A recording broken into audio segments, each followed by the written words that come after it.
بسم الله الرحمن الرحيم الحمد لله نحمده ونستعينه ونستغفره ونؤمن به ونتوكل عليه ونعوذ بالله من شرور أنفسنا ومن سيئات أعمالنا من يهد الله فلا مضل له ومن يضلله فلا هادي له ونشهد أن سيدنا ونبينا ومولانا محمدا عبده ورسوله وصلى الله تبارك وتعالى عليه وعلى آله وصحبه وبارك وسلم تسليما كثيرا أما بعد فأعوذ بالله من الشيطان الرجيم بسم الله الرحمن الرحيم. Inshallah, we will begin this week's lesson number 5, by looking at the section of Ghusl. And Imam Quduri rahmatullah alayhi begins by saying, وَفَرْضُ الْغُسْلِ, so the compulsory acts of Ghusl, they are al-madmadatu, to gargle, to clean your mouth, wal-istinshaku, to rinse and clean your nose, and number 3, wa-ghaslu sa'idil badan, and to wash the entire body. Now from this particular line of text, we're going to look at what is known as the compulsory acts of ghusl. The same way in wuzu, we mentioned that there are 4 things which are considered compulsory. In wuzu, without it, your wuzu would not be done or correct. And the 4 things were to wash your face, to wash your arms up to your elbows, masa of the head, and to wash your feet up to your ankles. So similarly, when it comes to ghusl, there are 3 things which are considered farz and obligatory. And without it, your ghusl would not be done. And the 3 things are, number 1, to clean and rinse your mouth. Number 2, to clean and rinse your nose. And number 3 is to wash the entire body. Another point to mention under this particular text, and that is that the 3 things which are compulsory only apply in a situation or in the scenario when ghusl is farz and compulsory. So when ghusl is farz and compulsory, as we're going to look at later, such as if a man has a wet dream, or when a man has sexual intercourse with his wife, so afterwards ghusl becomes compulsory and farz. So it's only in that ghusl which he's going to do afterwards, after a wet dream, after engaging in sexual intercourse, in that particular ghusl he has to make sure that he cleans and rinses his mouth, he cleans and rinses his nose, and he has to make sure that water reaches his entire body, the area below his belly button, inside his belly button, around your neck, around your arms, below your armpits and so on. So he has to make sure that the water reaches over his entire body for his ghusl to be complete and valid. Just say, for example, if a person was taking a SUNNAT ghusl, such as the ghusl for Jummah or for the ghusl of Eid, then it's not compulsory per se that he has to make sure that he cleans and rinses his mouth, that he has to clean and rinse his nose, and he has to make sure that water reaches the entire body. It's sunnah, but it's not compulsory. So what I'm trying to say is that it's only in the situation when ghusl is compulsory and farz that you have to make sure these 3 things are done. Because if it isn't, then your ghusl is not going to be complete. Hence, the subsequent salah which you do afterwards, that would not be accepted by Allah subhanahu wa ta'ala. The next text then goes on to talk about the things which are considered sunnat whilst performing the ghusl. And from the next few lines or so, the author, Imam Quduri rahmatullah alayh, is going to tell us and explain to us the procedure of performing the ghusl. Now, what is the procedure of performing the ghusl? What I will firstly do is I'll just explain it in my own words, and then afterwards we will have a look at the text. Now, the sunnah way of performing ghusl is, number 1, just imagine you're in the bathtub or you're in the shower cubicle So firstly, what you should do is that you should wash your hands up to your wrist. So as soon as you enter the shower cubicle or the bath, whatever, then you have to make sure that you wash your hands up to your wrist. Then the next thing you should do is that you should wash your private parts.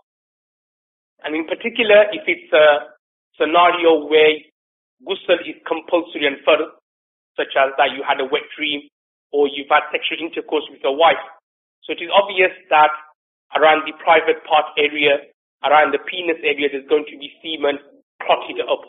So therefore you have to make sure that that area, you wash it completely, because if you didn't wash that area and then you started having a bath and just putting the water over your body, then what would happen is that the semen will then spread to, say, your thigh, then spread to your knees, then go down to your shins and onto your feet and so on. So to stop the najasa and the impurity from spreading, we say that it is necessary that after you washed your hands, the next thing you should do is that the filth and the semen or the najasa which is on your penis, then you clean that and you get rid of that quickly. Afterwards, the third thing you do is that you then get rid of any impurities or any najas which may be on the other parts of your body. So again, going back to our example that if a man has had a wet dream or he's had sexual intercourse with his wife. So if we take the former, like he's had a wet dream, sometimes what may happen is that sometimes the semen, it spreads to the other parts of your body, like it may come out, obviously it comes out from your penis, but then it may go onto your thigh or the area which is around the penis, like say for example the testicle area or the area above. So sometimes semen may go there. So therefore you have to make sure that after you washed your private parts, your penis, any area where there's impurity and najas and semen and so on, then you have to make sure that that area is also washed and cleansed as well properly. It could be so that some people, they have these kind of spots on their back or over their body, and sometimes pus comes out or sometimes blood comes out and so on.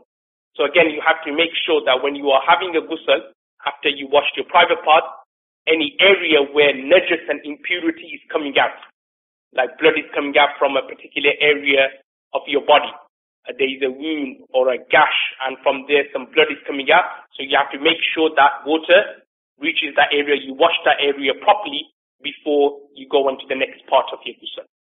So that is the third thing which you will do. Number one is that you will wash your hands up to your wrist. Number two, you will wash your private parts. And number three is that you will wash away any najasa, any impurity, filth, semen, which is on the other parts of your body. The fourth thing you will then do is that you should then perform wuzu as you would perform wuzu for salah. So you will perform wuzu as you would perform wuzu for salah. So you're in the bath, you're in the shower cubicle. So after you've got rid of the najasa impurity, what you then should do is that you should do wuzu as you would do wuzu for namaz. So what do you mean by for namaz? Meaning the exactly same, i.e. you gargle, you rinse your nose, wash your face, wash your arms, even do masa as well. There are some scholars, some groups of, some sects they are who say that you don't have to do masa when you are having a bath and then the wuzu which you are performing, because your hair is going to get wet anyway, or it probably in the shower or when you're in the cubicle it's kind of wet already, if you know what I mean. So therefore, because your hair is either already wet or it's going to get wet, so therefore there's no need for you to actually do masa. However, the majority of the scholars, including Imam Abu Hanifa rahmatullah alayh, they say that no, you should also do the masa again whilst you are performing the wuzu in the bathroom or in the shower cubicle. So after you've done your wuzu, well, one exception here, and that is with regards to your feet. That there's difference of opinions amongst the imams and the scholars with regards to washing the feet. That when you are doing wuzu in the bathroom or in the shower cubicle, should you wash your feet or not? So the answer to that depends on whether the plug hole in the shower cubicle or in the bath is such that water can freely flow and go down the hole or not? If the answer is negative, meaning that it can't go down the hole or plug hole freely, then in that situation you will have to delay washing the feet after you've performed your ghusl. And the reason why you will have to do that is because when you look at it, if the water is gathering around the plug hole, there is no point, no benefit in you washing your feet, because you probably wash your feet, but then automatically straight away you will then be putting your feet back to that dirty and that impure area. So your feet will automatically, if there's, for example, impurity there such as semen and blood, so your feet will automatically then become impure. So therefore, what you should do is that if the shower cubicle or the bathtub is such that water is gathering near the plug hole without it going down the plug hole freely, then what you should do is that delay washing the feet all the way until the end. After you've had your bath, your ghusl, you washed yourself, you cleansed yourself, rubbed yourself, whatever, then at the end, before you leave the bathroom, what you should do is just wash your feet. You could use the basin next to it or whatever, just wash your feet, and then you could leave the bathroom, and then your ghusl will be complete. However, if the shower cubicle or the bathtub is such that water does freely go down the plug hole without it gathering near the plug hole, then in that situation it is permissible for you to wash the feet. So whilst you are performing the wuzu in the bath or in the shower cubicle, then when you are doing the wuzu, it is also mustahab and necessary that you also actually wash the feet there and there. Okay, so it depends. The delaying of washing the feet depends on whether the water and the impurity is going to gather there or not. If it is gathering there, then you should delay it. If it is not gathering there, then you can wash it straight away. Now from here, I'm just going to elaborate on another ruling, and that is that whether it is permissible to urinate in the bathtub or not, or to urinate in the shower cubicle or not.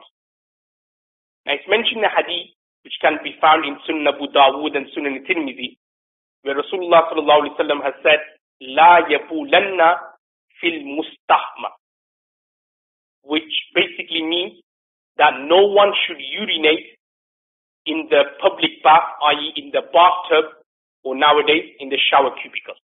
So in a bathtub or a tub where you are performing your bath, your ghusl, then Rasulullah sallallahu alaihi wasallam is saying that you should not urinate in that area.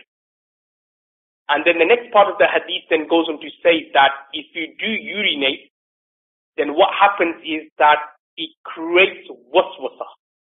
It creates the illness of satanic intuition. It creates the illness of doubting yourself all the time. And those people who have this kind of illness, there's many factors why a person may have that illness. But one cause, as is being indicated to from this particular hadith, is urinating in the bathtub. That by urinating in the bathtub or in the shower cubicle and so on, what happens is that slowly creates waswasas and doubt in that individual. And how does the doubt come about? Sometimes it could be something like small doubts, such as, for example, have I washed my arms or not? Or have I washed my face in wuzu or not? And then it it gradually increases, where he then doubts regarding namaz. Like, for example, did I read Surah Fatiha or not? Am I in my first rakat or in my second rakat? And then the doubt and the waswasa and intuition increase to such an extent that a person then doubts his religion. He then will question his religion. He will then question religion, that whether Islam is the true religion, whether all this about Rasulullah sallallahu alaihi wasallam being the prophet and so on. He will doubt these kind of things.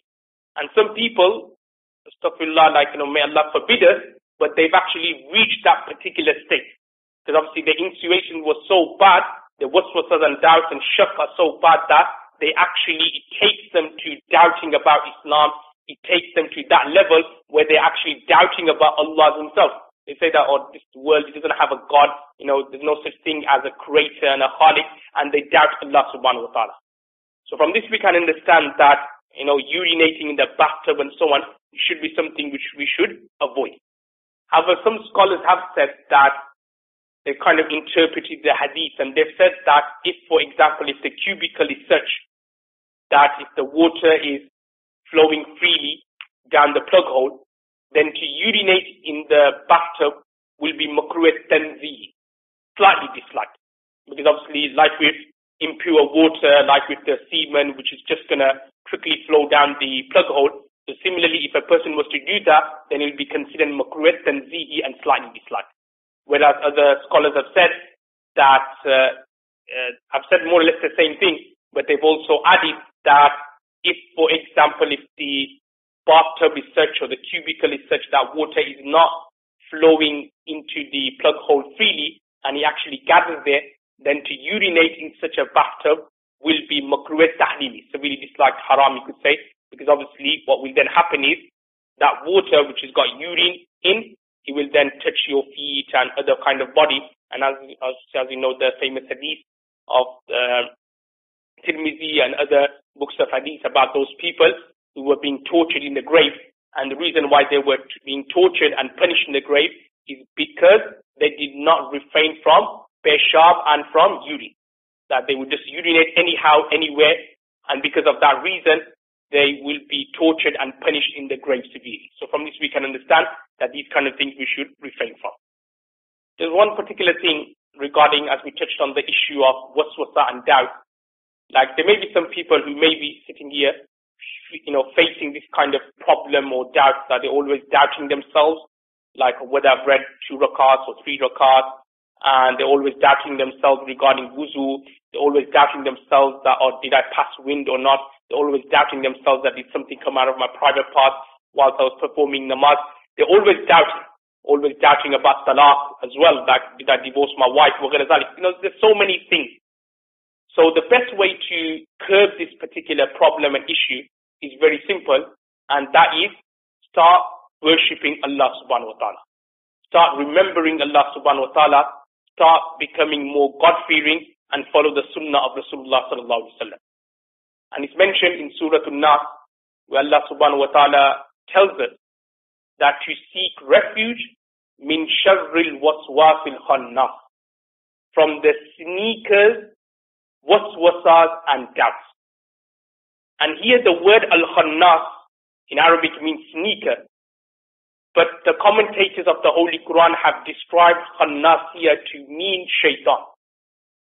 Now what happens is that when a person, when his heart is devoid of Allah's name, when his heart is devoid of the remembrance of Allah subhanahu wa ta'ala, the love for Allah subhanahu wa ta'ala and the love for Rasulullah sallallahu alaihi wasallam, then what happens?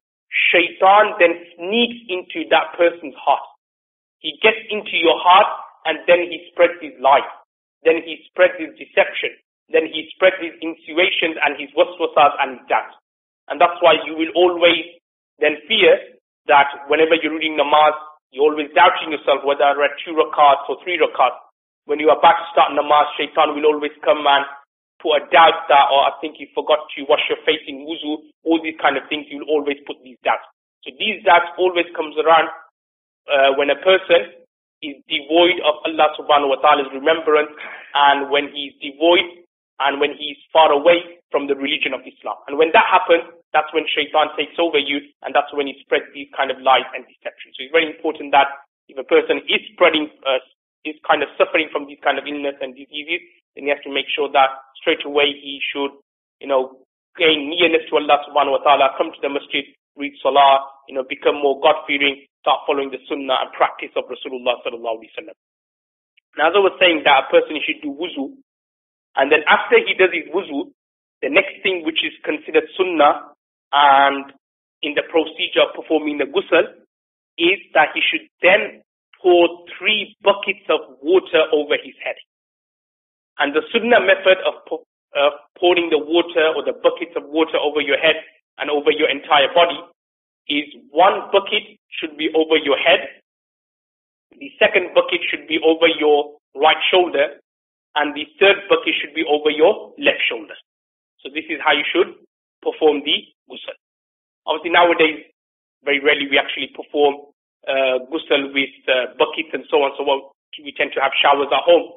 So therefore, to perform or to act upon the sunnah, what you can do is that you should just station or position your head in front of the shower. So then to stay there for a few seconds so that your head and obviously the area, all that gets wet all the way up to the toes. And then afterwards then slightly move so that you position your shoulder above the shower so that the shower, the water which is coming from there will then wash the right side of your body. And then afterwards position your left shoulder in front of the shower so that the shower could wash the left side of your body. So that is the sunnah procedure of performing the ghusl. So if you have a look at the text, so it says that وَسُنَّةُ الْغُسْلِ أَن يَبْدَأَ الْمُغْتَسِلُ. So the sunnah procedure of performing the ghusl is that the mughtasil here means the person who's performing the ghusl, he should start فَيَغْسِلُ يَدَيْهِ, by washing his hands, وَفَرْجَهُ, and by washing his private parts, وَيُزِيلُ النَّجَاسَ إِنْ كَانَتْ عَلَى بَدَنِهِ, and by getting rid of any impurities and najasa or filth which may be on his body. As I explained, that there may be, he's at a wet dream, semen may have transferred or may have gone to his thigh area and so on. So wherever there is any najasa and filth, he should try his best to get rid of that. Then what does he do afterwards? ثُمَّ يَتَوَضَّأُ وُضُوءَهُ لِلصَّلَاةِ. Then he should do wuzu as a person would do wuzu for salah and namaz, إِلَّا رِجْلَيْهِ, besides his feet. ثُمَّ يُفِيدُ الْمَاءَ عَلَى رَأْسِهِ وَعَلَى سَائِرِ بَدَنِهِ ثَلَاثًا. And then he goes on to say that the person should then pour water over his body and over his head 3 times. And then lastly he goes on to mention, but remember this will only apply in the scenario when the water is gathering near the plug hole and he did not wash his feet whilst he was doing the wuzu. Then what will he then do is ثُمَّ يَتَنَحَّى عَنْ ذَلِكَ الْمَكَانِ. Then he will move from that particular place. فَيَغْسِلُ رِجْلَيْهِ, he will then wash his feet, and this is how he will perform and complete the sunnah procedure of his ghusl. The next ruling which is mentioned here before we look at the crux of today's lesson, and that is that if a woman who's got her hair in a ponytail or pigtail, whatever you call them, then is it necessary or compulsory for her that when she is having a farz ghusl, like for example when she has sexual intercourse with her husband, that is it compulsory for her to make sure that she takes off her hair, the ponytail, the pigtail, and then wash the hair? Is that something which is compulsory or necessary? Now, as we're going to look at from the following text, it quite clearly says that as long as the water reaches the roots of the hair, we're talking about a woman here, that as long as the water reaches the roots of her hair, then it's not necessary for her to untie her plait. It's not necessary for her to untie her ponytail. So for example, just say she's got her hair in a plait or in a ponytail or pigtail, whatever you call them, then it's not necessary for her to open it as long as the water reaches the roots of the hair. Meaning that as long as the water is touching the roots here, then even though it may not be wetting the outer part of the hair, but as long as it reaches the roots underneath, then that will be sufficient and that will be enough for her ghusl to be complete and okay. So that is the masla with regards to women. Obviously it's preferable to be on the safe side that she opens her plaits and her ponytails, and generally speaking that should be the advice given to women, that when they are having farz ghusl after having sexual intercourse, that they take off their hair, the plaits, the ponytail, and make sure that the water reaches everywhere. However, if that is, for example, too difficult for her for some reason, then in that situation, as long as the water is reaching the roots, the usul shar, as mentioned in the kitab, in the book, as long as it reaches there, then that will be sufficient and that will be okay. Now this particular flexibility, which is mentioned in the book, applies only for women. So it's only women who've got plaits, who have ponytails, pigtails and so on.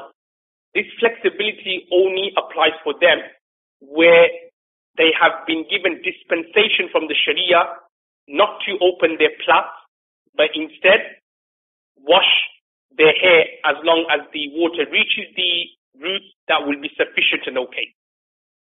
With regards to men, like some men, they have long hair, and sometimes men, they put their hair in a ponytail.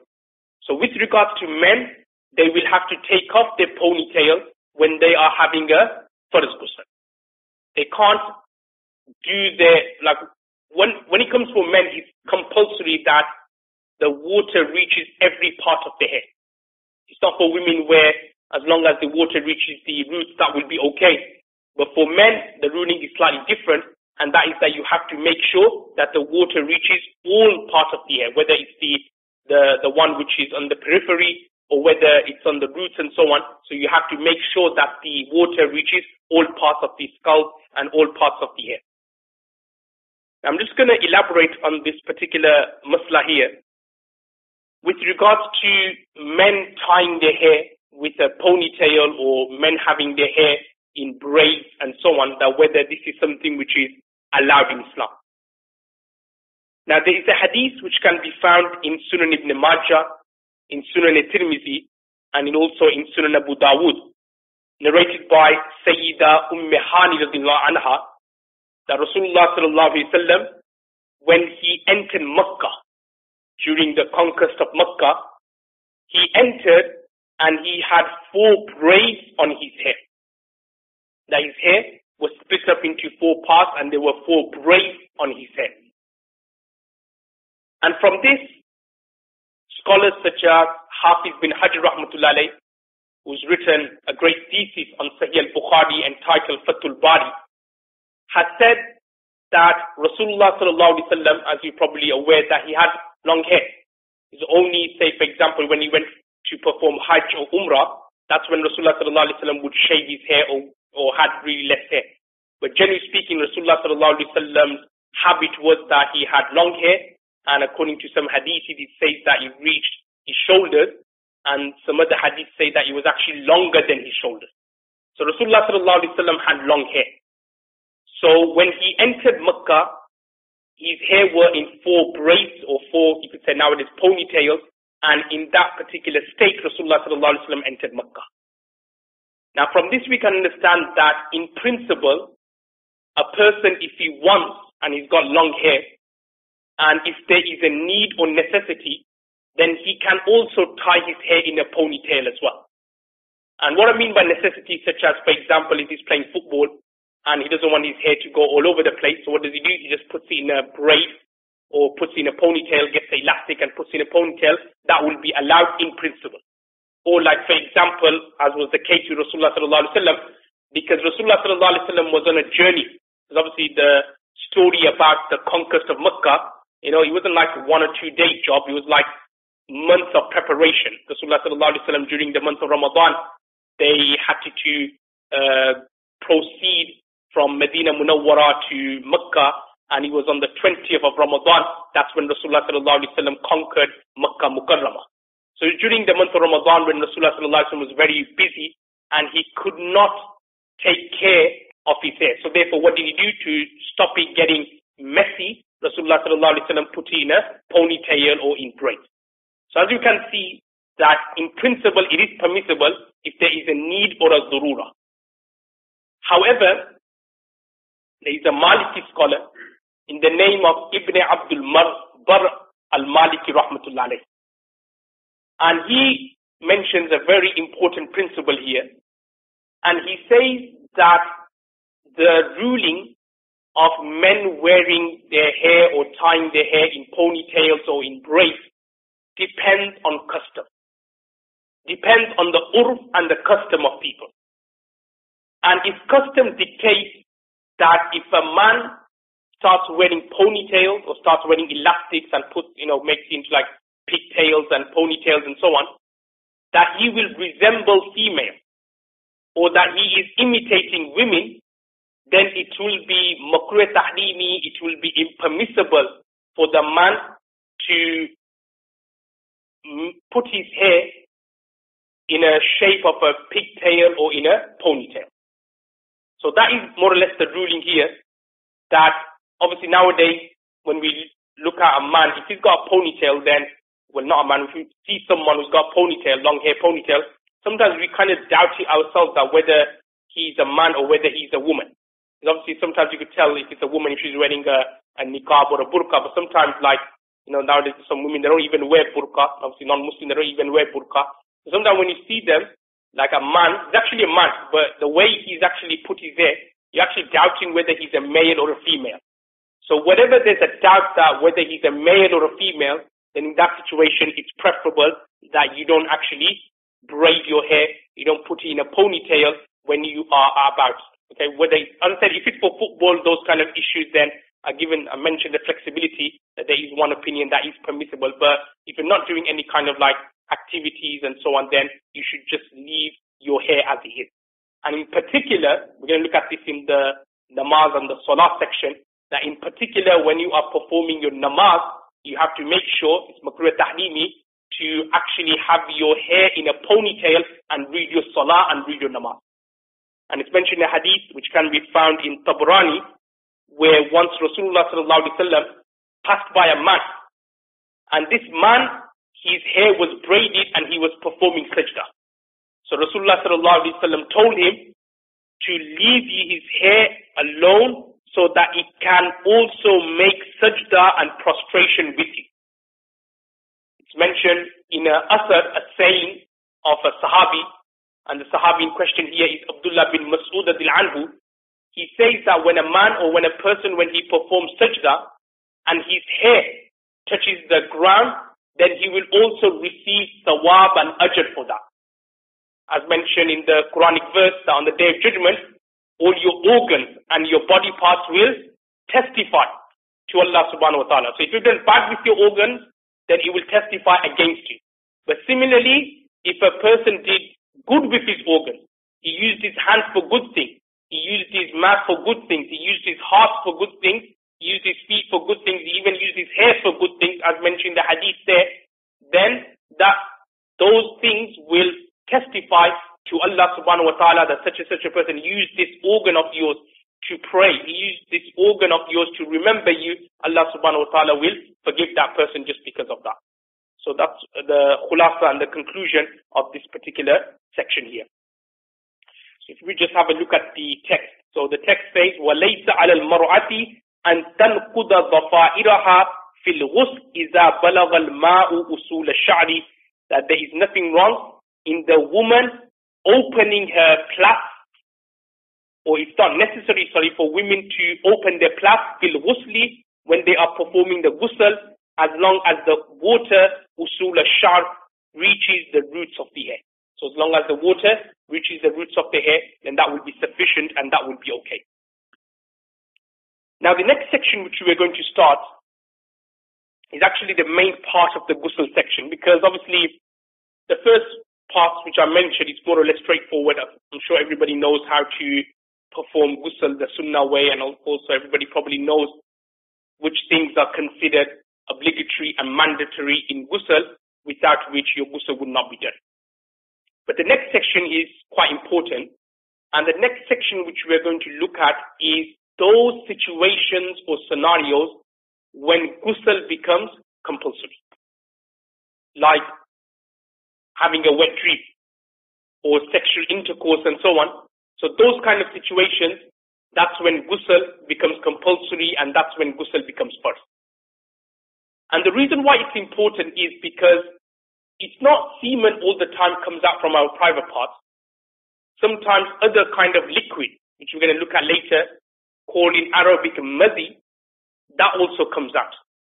And sometimes it's difficult to differentiate whether it is madhi, whether it's a thin type of liquid, or whether it is mani, sperm.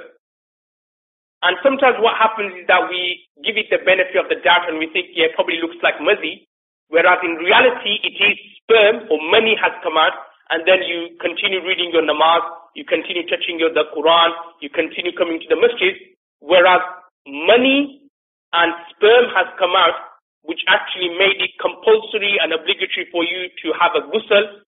It made it unlawful and haram for you to come to the masjid. It made it unlawful, haram for you to touch the Quran. It made it unlawful and haram for you to read Salah. So what happens, sometimes due to our, it's our fault as well. We should look at it sometimes due to our ignorance. We just just go with the flow, and we don't actually think about that this thing which has come out from our private part, whether it's semen or whether it's something else, does ghusl become compulsory or not? And another reason why we don't actually want to know about these things is because we are actually ashamed, we actually shy in asking the local imam or in asking an alim or a scholar regarding these issues.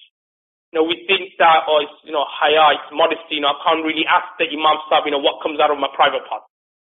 Whereas, when we look at Islam, we see that Islam is a complete religion. Many people think that Islam is just restricted to the 5 daily prayers. It's just restricted to the fasting. It's just restricted to zakat. It's just restricted to hajj, and that's it.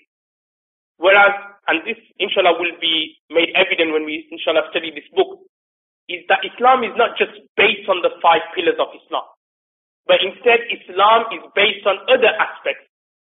There are rules, regulations governing buying and trading, buying and selling. There are rules and regulations with regards to marriage, with regards to divorce. There are rules and regulations in the unfortunate circumstances that if, for example, divorce does occur, that who then has right of that child, who takes custody of that child. There are rules and regulations with regards to the food and the drink which we eat and drink. There are rules and regulations with regards to issues which occurs after we pass away, such as wills and inheritance. So Islam is a complete religion, and this is something which we should thank Allah subhanahu wa ta'ala that He has made us Muslims, and we should also thank Rasulullah sallallahu alaihi wasallam because he came to this world and he explained. Unlike other prophets, he explained every single aspect and thing of Islam. You think about anything, there's a solution you will find either in the Quran or in the Hadith or in the statements of the Jews. There's no masla, no ruling which is evident in this world without there being a solution from Islam. And this is something which the idol worshippers during Rasulullah sallallahu alaihi wasallam time could not believe. And they would taunt the Muslims and they would use these kind of words as mentioned in the Hadith of Abu Dawood, that لَقَدْ عَلَّمَكُمْ نَبِيُّكُمْ كُلَّ شَيْءٍ حَتَّى الْخِرَعَةِ, that indeed your prophet has taught you everything, even how to relieve yourself. Because obviously the idol worshippers, whenever they would relieve themselves, whenever they would go toilet, they were like normal people outside. They would just like go anywhere, just, open the trouser and just urinate.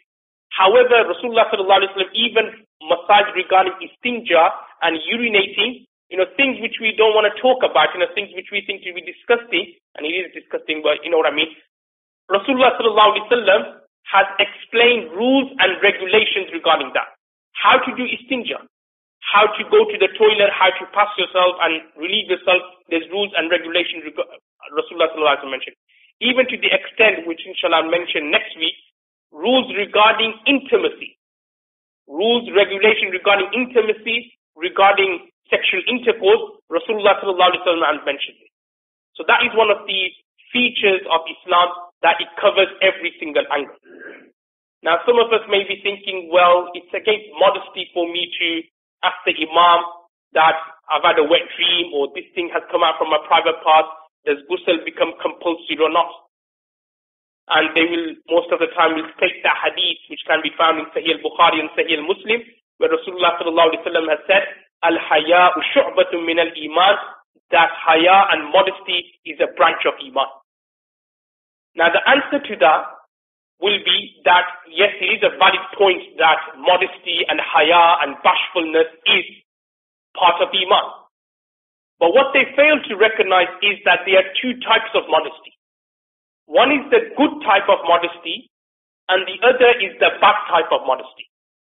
And the good type of modesty, which is being appraised here in the hadith, which is the good one, which Rasulullah sallallahu alaihi wasallam and Allah subhanahu wa ta'ala like, is that modesty, is that haya, which prevents a person from committing an unlawful and a haram act. It's that modesty, it's that bashfulness which prevents you from having a girlfriend or contacting a girl. It's that modesty which prevents you from committing zina and adultery. It's that modesty which should prevent a Muslim woman from leaving her house without a headscarf, without some adequate clothing and so on. That is the modesty which we're talking about. That is the modesty which Rasulullah sallallahu alaihi wasallam and Allah subhanahu wa ta'ala is praising. Then there is another type of modesty where shaitan uses and trying to deceive people, and the bad type of modesty is that modesty which prevents us from learning about our religion and learning about our deen. Sometimes people, they got a lot of questions, mashallah, very good, they got a lot of questions, but they don't ask. And when you ask them, why don't you ask the question, they will say, I'm shy. So being ashamed for learning about religion, that is the bad type of modesty. And that is where shaitan deceives you, and he says that, oh, well, you shouldn't ask about these kind of things, because, it's shameful. What would the Imam Sahib think? What would the Mufti Sahib think? What would the scholar will think, and so on. The scholar won't think anything. Actually, the scholar, if he's a true scholar, if he's like a God-fearing alim, he'll actually be happy to help you out. Because obviously when he tells you the information answer, then he will get the reward and he will get the thawab. So as long as you posing the question, obviously you should do it in a moral way. I'm not saying that you should go to the Imam Sahib and talk about these kind of issues in a immoral and immodest way and use like foul languages and so on. But if you say with dignity, with respect and honor, then I'm sure the Imam Sahib will help you and you shouldn't feel ashamed about it. And I'll just give you an example of how the Sahabas, they did not let their shame take over them when it came to asking Rasulullah sallallahu alaihi wasallam's question. And it's a very famous example, a hadith which can be found in Sunan Tirmizi, narrated by Sayyidina Umar bin Khattab radiyallahu anhu, that he says that once Sayyidina Umar bin Khattab radiyallahu anhu. Now, who is Sayyidina Umar bin Khattab radiyallahu anhu? Not only is he the second Khalif of Islam, but he is that person who Rasulullah sallallahu alaihi wasallam said that if a Nabi or if a Prophet was to come after me, lakana Umar bin Khattab radiyallahu anhu, it would surely be Sayyidina Umar bin Khattab radiyallahu anhu. Now, Sayyidina Umar bin Khattab radiyallahu anhu, a great person, certain verse in the Holy Quran will reveal according to the desires of Sayyidina Umar bin Khattab radiyallahu anhu. He asked Rasulullah sallallahu alaihi wasallam this question. So he's asking Rasulullah sallallahu alaihi wasallam, not say a local Mufti Sahib or a local Imam or something. He's asking the greatest person ever, Rasulullah sallallahu alaihi wasallam. And what does he ask him? He asked Rasulullah sallallahu alaihi wasallam, that can a man have sexual intercourse with his wife from her back? And what I mean from her back here, I don't mean anal sex. I mean like he approaches her with the zakar, i.e. the penis entering her vagina, but approaching her from the back. So this is Sayyidina Umar bin Khattab asking these intimate questions to Rasulullah sallallahu alaihi wasallam, upon which the verse was revealed, Nisa'ukum harthul lakum fa'tu harthakum anna shi'tum. Where Allah subhanahu wa ta'ala says that your women are your plantation, and whichever way you want to approach your plantation, then you can and you should. So that's what we can understand from here, that when it comes to asking and learning about your religion, then you should not be ashamed, you should not be scared, and instead you should try and ask the imams and the ulamas, and inshallah they will try to help you out. Inshallah we'll continue with the next section in next week's lesson. May Allah subhanahu wa ta'ala give us the tawfiq to act on what's been said. Wa akhiru da'wan alhamdulillahi rabbil alamin.